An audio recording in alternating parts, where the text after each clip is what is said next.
Hi అండి అందరికీ. ఈరోజు మనమైతే కొత్త రెసిపీ అయితే నేర్చుకుందాము. అదేంటో అనుకుంటున్నారా? ఫిష్ ఫ్రై అండి. అదేంటి ఫిష్ ఫ్రై అందరికీ తెలిసిందే కదా, కొత్త రెసిపీ అంటున్నారు ఏంటి అనుకుంటారేమో. ఎలా చేయాలో ప్రాసెస్ అంతా ఒకసారి మీకు క్లియర్గా చెప్తాను. డెఫినెట్గా మీరు కూడా ట్రై చేయండి, చాలా బాగా కుదిరింది. రెసిపీలోకి వెళ్ళిపోదాం.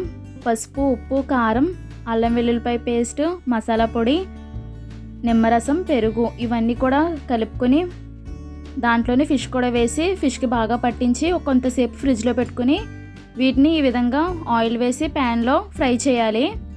2 సైడ్స్ కూడా మంచిగా ఫ్రై అయిపోయిన తర్వాత తీసి పక్కన పెట్టుకోవాలి. ఇంకొక ప్యాన్లో కొద్దిగా ఆయిల్ వేసి ఆయిల్ హీట్ అయిన తర్వాత దాంట్లో సన్నగా చాప్ చేసుకున్న వెల్లుల్లిపాయలు, పచ్చిమిర్చి వేసుకుని ఒకసారి మంచిగా కలుపుకోవాలి. ఈ విధంగా మంచిగా ఫ్రై అయిన తర్వాత దీంట్లోనే కరివేపాకు, అలాగే ముందుగా మనం పేస్ట్ చేసుకున్న ఉల్లిపాయలు కూడా వేద్దాము. ఉల్లిపాయల పేస్ట్ కూడా వేసి ఒకసారి మంచిగా కలుపుకొని దాంట్లో కొద్దిగా సాల్ట్ వేద్దాం. సాల్ట్ కూడా వేసుకుని ఒకసారి బాగా కలుపుకోవాలి. ఇదంతా కూడా హై ఫ్లేమ్లోనే చేసేసుకోవచ్చండి. అలాగే కొద్దిగా అల్లం వెల్లుల్లిపాయ పేస్ట్,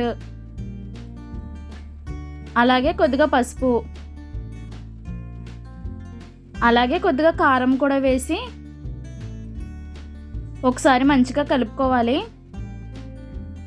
ఆయిల్ కూడా సపరేట్ అవుతున్న టైంలో కొద్దిగా మసాలా పొడి కూడా వేసి ముందుగా మనం ప్రిపేర్ చేసుకున్న ఫిష్ ఫ్రై ముక్కలు ఏవైతే ఉన్నాయో అవి మసాలాలో వేయాలి.